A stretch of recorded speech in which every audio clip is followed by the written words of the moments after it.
Para podermos falar aqui sobre os data types de SQL numéricos, isto é, os tipos de dados numéricos, eu criei aqui uma tabela especificamente chamada números e que nós temos aqui já, e temos aqui a sua estrutura. E temos aqui as várias circunstâncias relacionadas com os diferentes tipos de valores que cada coluna pode absorver. Estamos a falar, neste caso concreto, apenas de números, não estamos a falar de strings, de texto, ok? O texto ficou explicado para os data types do tipo alfanumérico. Neste caso, queremos guardar valores. Então, valores numéricos, obviamente. Temos ali o primeiro caso no C1 do tiny int. O tiny int significa um int ou um valor inteiro muito pequeno. Quando vem a expressão int, significa valor inteiro, portanto, sem casas decimais. Então, nós temos um tiny int que pode absorver um valor total de 0 até 255 valores. Bom, vamos aqui especificar isto de uma forma muito mais concreta. No caso de estar definido desta forma, tinyInt, esta coluna C1 vai poder aceitar valores que vão variar entre menos 128 até 127. Ok? Este é o limite mínimo e o limite máximo, menos 128 até 127. No entanto, se nós quisermos especificar objetivamente qual é o valor máximo, nós temos aqui 50, então só pode aceitar até o máximo de 50. Menos 50, 50. Okay? No entanto, existe aqui uma opção extra chamada unsigned. E o unsigned significa relativamente aqui a C1 uma circunstância diferente. É que temos um tiny int, só que neste caso o tiny int unsigned significa que não vai aceitar valores negativos. E o que é que vai acontecer com o espaço que normalmente seria guardado para aceitar valores negativos? Vai ser acrescentado ao espaço que permite guardar valores positivos. Então, neste caso, o tiny int seria entre menos 128 e 127, passando pelo zero, obviamente, o que dá no total, desde os menos 128 até aos 127 positivos, dá um total de 256 valores, ok? Zero incluído. Então, a partir do momento em que nós definimos unsigned, ele só vai aceitar valores entre 0 e 256. Ok? Ora, esta opção extra chamada unsigned está presente na maior parte de todos os outros valores. O que é que isto significa dizer? Que se eu colocar aqui small int, o small int é uma coluna que vai poder receber valores entre menos 32.768 até 32.767, passando obviamente também pelo zero. Temos valores negativos e positivos. No entanto, se eu colocar aqui até o 30, ele vai bloquear valores superiores a este.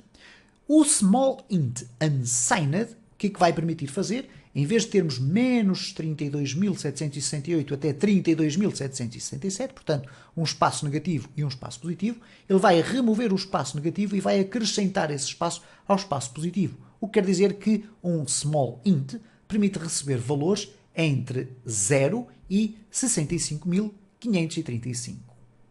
Depois temos o medium int, e o medium int já é um espaço que nos vai permitir receber mais valores. Mais uma vez, também poderemos utilizar o unsigned e estaremos a falar entre 0 e depois o 16.777.000, etc. Portanto, será um valor já na casa dos milhões. Um valor extraordinariamente utilizado com muita frequência é o int. O int porquê? É um valor que permite também ter negativos e positivos. Se for um int unsigned, vai apenas receber valores positivos, começando no zero, mas indo até um valor enorme. Estamos a falar já na casa dos trilhões, portanto, um valor que, à partida, virtualmente será muito difícil de alcançar. Por exemplo, se nós utilizarmos o int numa coluna que é um ID, uma chave primária, que nós iremos falar também sobre chaves primárias nesta série de vídeos. Ora, o que é que acontece aqui com um int?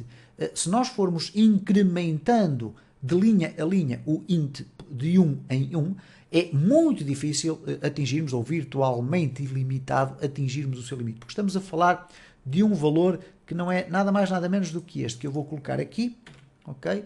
Apenas para verificarem qual é o número máximo que é guardado por um int, ok? E portanto temos aqui um valor enorme. Poderemos, e eu vou aproveitar esta oportunidade para dizer isto, poderemos pensar assim, bom, isto seria o espaço mais interessante, por exemplo, para guardar um número de telefone, porque tem aqui 10 caracteres. Bom, o número de telefone deve ser sempre guardado em string. Porquê? Para depois podermos fazer pesquisas e ir buscar com, por exemplo, a instrução like, ir buscar valores intermédios. A instrução like não funciona para valores do tipo numérico. Depois temos aqui os tipos de valores numéricos que já absorvem uma quantidade ainda superior do que o int. Temos o big int. O big int permite guardar valores até esta quantidade, aqui considerando unsigned, ok? Poderemos guardar até um valor com esta enormidade, portanto, ainda mais virtualmente inatingível do que o caso do int. E depois temos aqui os tipos para valores com casas decimais. Neste caso temos o float, o double e o decimal. Ora, o float é utilizado para guardar valores com casas decimais relativamente mais pequenos. Okay? Neste caso, dentro do parênteses, o que nós colocamos é o seguinte: quantos dígitos no lado esquerdo do valor decimal, ou do valor com casas decimais, e depois quantas casas decimais. Portanto, poderíamos estar a falar aqui num cenário, que eu vou escrever aqui, de 999, ou melhor, 9.999,99, ok? Seria o limite aqui para este float. Obviamente que nós podemos guardar um valor deste tipo, não tem qualquer problema, ou guardar um valor deste tipo, mas estamos a falar aqui sempre de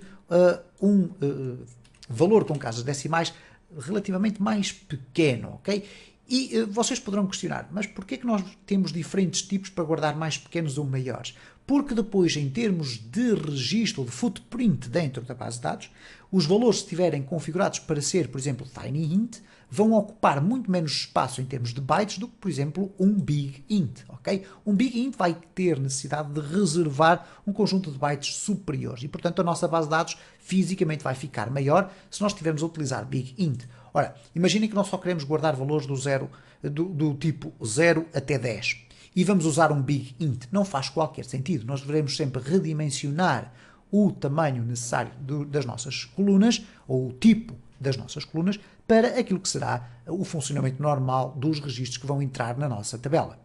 Temos depois aqui o double. O double já é uma versão do float, mas para números mais pesados. Portanto, estamos a falar de números muito grandes, ok? E, finalmente, temos o decimal, que é muito semelhante ao float e ao double, mas com uma diferença. Este valor decimal é registado como se fosse uma string, ok? Então, nós temos aqui muitos valores que podemos utilizar. Aquilo que nós devemos fazer e a preocupação que nós devemos sempre ter é escolher de uma forma calculada qual é o tipo de valores que nós queremos guardar em cada coluna. Porquê? Porque é isso que vai determinar o peso da nossa base de dados no nosso servidor.